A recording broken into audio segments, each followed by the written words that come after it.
قارئین، آپ کو یاد ہوگا کہ بڑھئی جنتی روح کے ساتھ میں نے اپنی ملاقاتوں کے تذکرے میں ایک واقعہ کا ذکر کیا کہ پورے قبرستان میں ہلچل مچی، انوارات کی بارش ہوئی، برکات اور خیریں ابر رحمت کی طرح برس پڑی۔ میرے سوال کرنے پر بڑھئی روح نے بتایا کہ دراصل کسی زندہ نے ان مردوں کی روح کو ایصال ثواب پہنچانے کے لیے اللہم ارحم امت محمد صلی اللہ علیہ وسلم ایک بار کہا ہے۔ یہ ایک بار کہنے کی برکات، کمالات اور ابر رحمت ہے۔ میں بہت حیران ہوا اور سوچتا رہا۔ تھوڑے دن پہلے میرے پاس جنات بہت زیادہ بیٹھے تھے۔ ہماری کسی علمی موضوع پر گفتگو ہو رہی تھی۔ گڑ سے پکے چاول اور دودھ ہمارے سامنے پڑا تھا۔ ہم نے گڑ سے پکے چاول اور دودھ استعمال کیا۔ باتوں ہی باتوں میں مجھے اس لفظ کا خیال آیا کہ میں ان پر پرانے تجربہ کار اور صدیوں بڑی عمر کے جنات سے پوچھوں کہ کیا انہوں نے کبھی اس لفظ کا تجربہ اور مشاہدہ ملا۔ میں نے ان کے سامنے یہ لفظ پڑھا۔ میری حیرت کی انتہا نہ رہی۔ ان میں سے ہر جن اس لفظ کے فائدے جانتا تھا اور اس حرف کے کمالات جانتا تھا۔ ایک پرانے تجربہ کار جن نے اپنا واقعہ سنایا۔ کہنے لگے، یہ اس دور کی بات ہے جب بہادر شاہ ظفر کی حکومت تھی اور برصغیر میں آخری مغل بادشاہ کا تاج اور جھنڈا لہراتا تھا۔ شہنشاہ ظفر کے چچا کی بیوی فوت ہو گئی۔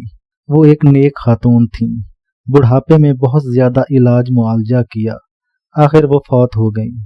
لیکن عجیب واقعہ یہ ہوا کہ ان کو جب دفن کرنے لگے تو ان کی تدفین میں تمام راجے مہاراجے بھی شامل ہوئے اور خود شہنشاہ ظفر بھی شامل ہوا۔ بہت اچھی قبر بنائی۔ تدفین کرنے کے بعد جب فارغ ہوئے تو ایک دم قبر اندر گر گئی۔ بہت حیرت ہوئی۔ ایک شور اٹھا۔ شاہی گورکنوں نے فوراً قبر سے مٹی ہٹائی، میت کو نکالا، قبر کو صاف کیا۔ لیکن ایک بات دیکھ کر حیران ہو گئے کہ قبر کے دائیں طرف ایک کھڑکی تھی، جیسے مٹی کی تازہ کھڑکی ابھی کسی نے بنائی ہے۔ اسے کھڑکی کہیں یا سرنگ کہیں۔ بادشاہ نے پوچھا، یہ سرنگ کس نے بنائی ہے؟ گورکنوں نے کہا، ہم نے تو نہیں بنائی۔ تو سب کہنے لگے، جس وقت دفن کیا اس وقت تو سرنگ نہیں تھی، اب سرنگ کیسے آ گئی؟ متفقہ فیصلہ ہوا کہ گیلی مٹی سے سرنگ کو بند کر دیا جائے۔ قبر کو از سر نو پھر بنایا گیا۔ زیادہ وقت نہ لگا۔ تجربہ کار اور تیز رفتار گورکنوں نے اس کو بند کیا، قبر کو از سر نو پھر بنایا اور تدفین کر کے ابھی چند ہی قدم واپسی کی تھی، ایک اونچی آواز سے قبر پھر گر گئی۔ اب تشویش بڑھ گئی۔ فوراً درویشوں، فقیروں، بزرگوں اور وقت کے علماء کو بلایا گیا اور یہ سارا حال ان کے سامنے رکھا گیا کہ اس طرح ہم نے قبر بنائی اور قبر پھر گر گئی۔ دوران گفتگو انہیں اس سرنگ کا حال نہ بتایا۔ ان بزرگوں میں موجود ایک درویش نے سوال کیا، کیا دائیں بائیں آپ نے کوئی سوراخ یا کوئی غار تو نہیں دیکھی؟ تو تمام فوراً پکار اٹھے۔ جب پہلی دفعہ قبر گری تھی تو دائیں جانب ایک سرنگ اور کھڑکی نما غار نظر آئی۔ تو وہ بزرگ فرمانے لگے، تو آپ نے ہمیں واقعہ پورا کیوں نہیں بتایا؟ یہ میت یہاں دفن ہونے کی نہیں ہے۔ یہ بات کہتے ہوئے اس بزرگ اور پرانے جن کی باتیں ڈبڈبا گئیں اور اس کی گردن جھک گئی، حتیٰ کہ اس کے آنسو زمین پر گرنے لگے۔ وہ ہچکیوں میں ڈوب گیا۔ ہم حیران کہ یہ کس بات پر رو رہا ہے اور اسے کون سی چیز ایسی ہے جس نے اس کے دل کو موم کر دیا ہے۔ تھوڑی دیر کے رونے کے بعد آخر کار وہ اپنے حواس کو بحال کر کے پھر سے گفتگو شروع کرنے لگا۔ لیکن ابھی گفتگو شروع کی ہی نہیں تھی کہ دوران گفتگو ایک اور جن نے اسے متوجہ کیا کہ آپ کس بات پر روئے۔ کہنے لگا کہ اگر آپ میری پوری بات سن لیں تو میرے اس سوال کا جواب بھی اس میں شامل ہو جائے گا۔ اب میں اور تمام جنات اس کی بات پر اور زیادہ متوجہ ہوئے۔ ہم نے اپنے آپ کو سمیٹ لیا اور اس کی گفتگو پر ہمہ تن گوش ہو گئے۔ وہ پرانا تجربہ کار جن کہنے لگا، جس درویش نے اس سرنگ اور کھڑکی کا انکشاف کیا تھا وہ ایک بات پر بار بار اصرار کر رہا تھا کہ یہ میت یہاں دفن ہونے کی نہیں ہے، اس کو فوراً جنت البقیع مدینہ منورہ پہنچایا جائے۔ تمام حاضرین اس کی دونوں باتوں کو حیرت سے سن رہے تھے۔ पहली बात हैरत की यही थी कि सिर्फ इस दरवेश ने इंकिशाफ किया था कि कब्र में ज़रूर कोई सुरंग होनी चाहिए, और इस दरवेश का इंकिशाफ दुरुस्त निकला। लेकिन दूसरी बात हैरत की ये है कि इस खातून को जन्नतुल बकी कैसे पहुंचाया जा सकता है, जबकि इस दौर में महीनों का सफ़र था। इसी दौरान में गोरकुनों ने कब्र को साफ करके मैयत को फिर से बाहर निकाल कर शाही चारपाई पर रख दिया। नामालूम बादशाह जफर और इनके चचा को क्या सूझी, कहने लगे कि मैयत के इर्द गिर्द चादरें तानी जाए, हम इसका चेहरा खोल कर देखेंगे। फौरन शाही चादरें तानी गईं। इन्होंने इसका चेहरा खोल कर देखा। चेहरा देखने में इसकी औलाद और करीबी रिश्तेदार भी शामिल थीं। जब चेहरे से कपड़ा हटाया, इस मैयत के चेहरे पर मुस्कुराहट थी। हालांकि दफन करते वक्त होंठ भी मिले हुए थे, आंखें भी मिली हुई थीं, मगर अब आंखें नीम खुली हुई थीं और वाज़िया महसूस हो रहा था कि ये मैयत अपनी आंखों से कुछ देख रही है, और मुस्कुराहट से वाज़िया महसूस हो रहा है कि इस मैयत ने दफन होते ही कुछ देखा है, और इसकी मुस्कुराहट बता रही है कि मुझे आम मैयत न समझा जाए, बल्कि मेरे साथ रब का खसूसी मामला है और मेरे साथ रब का खसूसी निज़ाम है। आखिर मैयत का कफन लपेट दिया गया और अब हर तरफ मशवरे हो रहे हैं कि क्या किया जाए। आखिर मशवरा ये हुआ कि कच्ची ईंटों से मैयत की कब्र मेहराबी बनाई जाए और इसमें दफन किया जाए, और फिर खड़े होकर अल्लाह से दुआ मांगी जाए कि या अल्लाह, तो अपनी इस नेक बंदी के लिए यहीं अपनी रहमत का निज़ाम बना। आखिर इसे दफन किया और फिर उलमा, मशाइख, दरवेश और फुकरा ने बहुत देर तक खड़े होकर निहायत गिड़गिड़ा कर अल्लाह से दुआ मांगी। इसके बाद कब्र न गिरी। एक दरवेश, एक बात और एक तहकीक सबके दिल में थी जो कि ज़बान पर नहीं ला रहे थे। आखिर इस खातून का कौन सा ऐसा अमल है जिसकी वजह से इसके साथ ये मामला हुआ, और वो गार क्या थी, वो खिड़की क्या थी। आखिरकार बादशाह ने तमाम मशाइख और बुजुर्गों से ये सवाल खुद ही किया। ये बात कहते हुए वो बुजुर्ग जिन खामोश हो गया और थोड़ी देर सर झुकाया, फिर खलाओं में घूरने लगा, जैसे कि वो सोच रहा है कि वो बात इन सब को बताऊं या ना बताऊं, और वो तहकीक इन सब के सामने खोलूं या ना खोलूं। इसके चेहरे की कशमकश, इसके सांसों का ताना बाना, इसके जज्बात, कैफियत, ख्यालात ये वाज़िया बता रहे थे। आखिर थोड़ी ही देर में खुद बोला और कहा कि इनमें बहुत से मशाइख ऐसे थे जो कशफुल कबूर में बाकमाल थे, और बहुत से दरवेश और उलमा ऐसे थे जो मैयत से ख्वाब के ज़रिए हाल और अहवाल पूछ लेते थे। बादशाह ने सबको कहा कि हर शख्स कशफुल कबूर के ज़रिए या ख्वाब के ज़रिए इस खातून से हाल पूछे, और हर शख्स अलहदा मुझे लिख कर दे, एक का दूसरे को पता न चले। और इस सब रिजल्ट लाने के लिए 11 दिन का वक्त दे दिया। 11 दिन के बाद जब अपनी कारगुजारी लिखकर बादशाह के पास ले आए, जब इस कारगुजारी को पढ़ा गया तो एक ही बात थी, और वो बात ये थी कि मैं अल्लाह के नबी अलैहिस्सलातु वस्सलाम की तमाम उम्मत के लिए सुबह शाम एक तस्बीह अव्वल व आखिर 3 बार दरूद शरीफ अल्लाहुम्मा अरहम उम्मत मुहम्मद सल्लल्लाहु अलैहि वसल्लम पढ़ती थी, और दिन में बाकी वक्त भी खुला पढ़ती रहती थी। और सबको ख्वाब में इस खातून ने 3 वाक़यात सुनाए। पहला वाक़या ये सुनाया, मैं अपने महल की बालकोनी पर बैठी थी, एक शख्स को देखा, निहायत गरीब, फटे पुराने कपड़े, बीवी और बच्चों के साथ एक गधे पर कुछ सामान लादे जा रहा था। नामालूम मेरे दिल में क्या बात आई। मैंने अपनी बांदियों से कहा, इस सारे खानदान को बुलाकर मेरे सामने पेश करो। बांदियों ने आनन फानन गुलामों को कहा, और गुलामों ने इस खानदान को मेरे सामने पेश किया। मैंने इन्हें देखा कि वो परेशान हैं। इन्हें तसल्ली दी कि आपको मैंने सिर्फ बातें करने के लिए बुलाया है, न कि कैद करने के लिए। इन्हें खाना पीना दिया, फिर मैं इनसे बातें करने लग गई। मर्द को पर्दा में बिठाया, खातून और बच्चे मेरे सामने बैठ गए। वो कहने लगे कि हम दिल्ली में आए हैं। दरअसल हम दिल्ली से 350 मील दूर एक गांव के रहने वाले हैं। वो खातून कहने लगी कि मेरे मियाँ के दादा परदादा बहुत मालदार थे। लेकिन तकदीर का निज़ाम चला और हालात कम से कम तर और बद से बदतर होते चले गए। गुर्बत और तंगदस्ती ने हमें घेर लिया, फिक्र फाका ने हमें लपेट लिया। पहले एक वक्त की होती थी, फिर एक वक्त की भी न रही। बच्चे भूख से बिलखते थे। हमें अपनी भूख का एहसास तो था ही, लेकिन बच्चों की भूख बर्दाश्त नहीं होती थी और ये भूख और तंगदस्ती बढ़ती चली गई और हत्ता कि हम अपना सब कुछ बेचने पर मजबूर हो गए।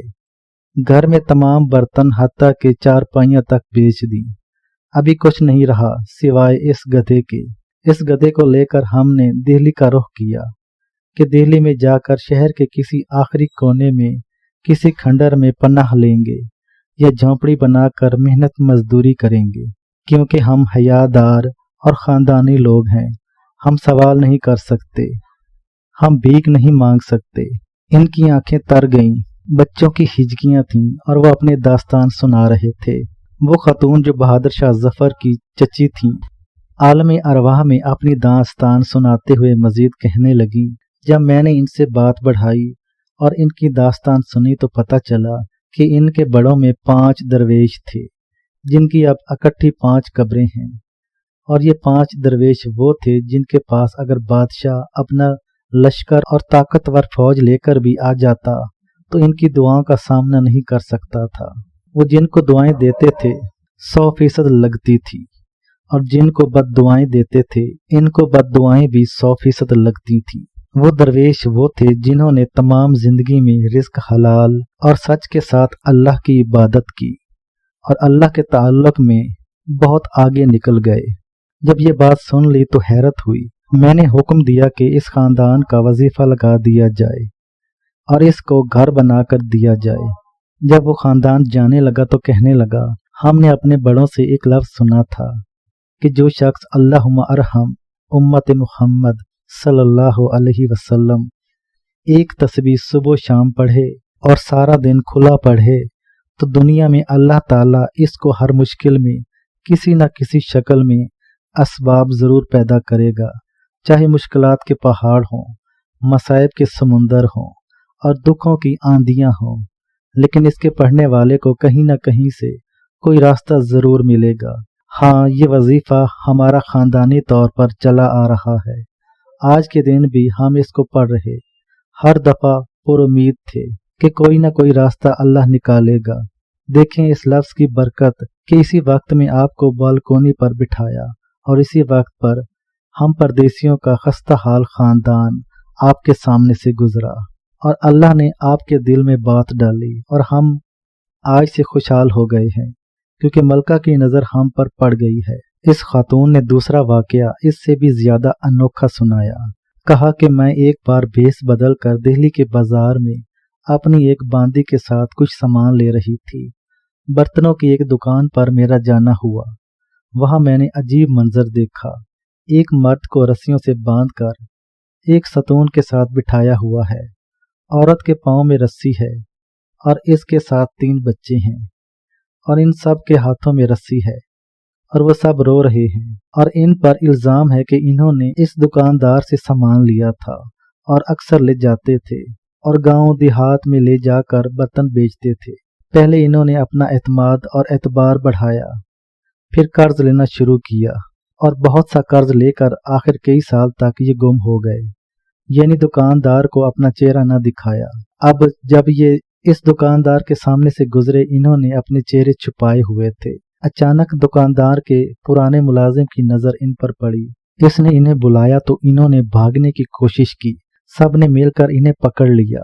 अब इन्हें बांधा हुआ है कि इन्होंने बहुत ज्यादा रकम ले ली है जो कि उधार इनके पास मौजूद है।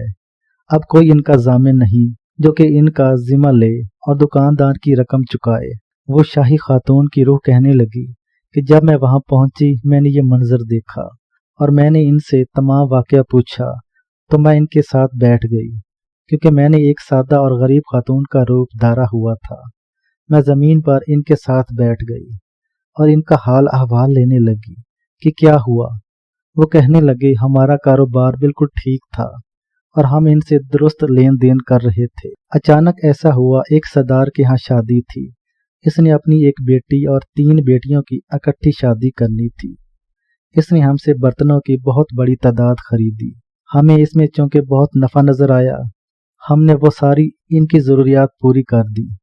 इनका वादा था और लोगों ने भी कहा कि ये सरदार बहुत सच्चा है, किसी का माल और रकम नहीं खाता और अपना वादा पूरा करता है। और सरदार ने भी वादा किया कि शादी के बाद मुझे रकम गिफ्ट की शक्ल में मिलेगी।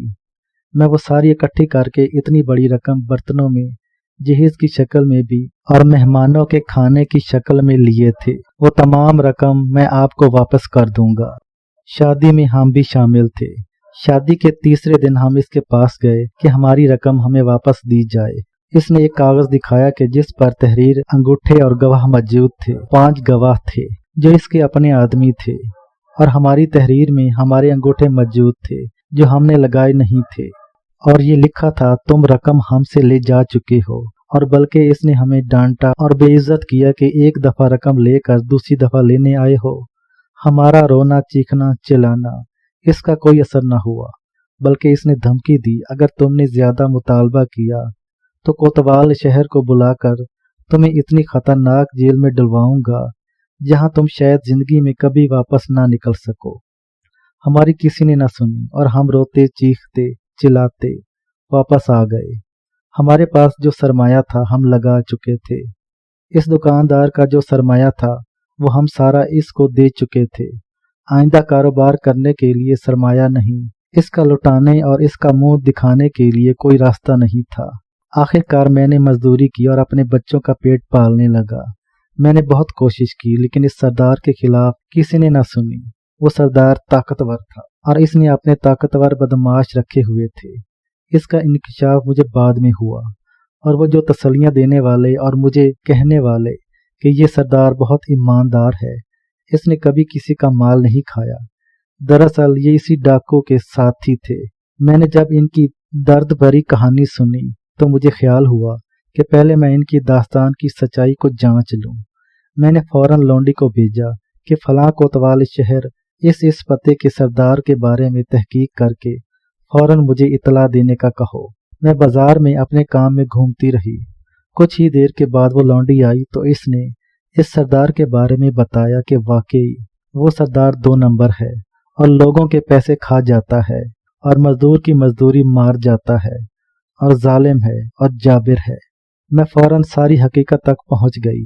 मैं वापस इस दुकान पर पहुंची और इस दुकानदार को कहा कि मैं इसका जिम्मा लेती हूँ और इसके पैसे मैं खुद अदा करूंगी। इसने कहा, आप कौन हैं? मैंने कहा, इसको छोड़ो, मैंने लौंडी को भेजा और तमाम पैसे मैंने इनके अदा कर दिए।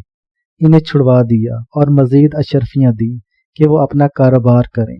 मैं जब इन्हें रुखसत करने लगी तो इसकी बीवी मुझे बार बार गले मिल रही थी और चूम रही थी और चूमते चूमते इसकी होंठ हिल रहे थे।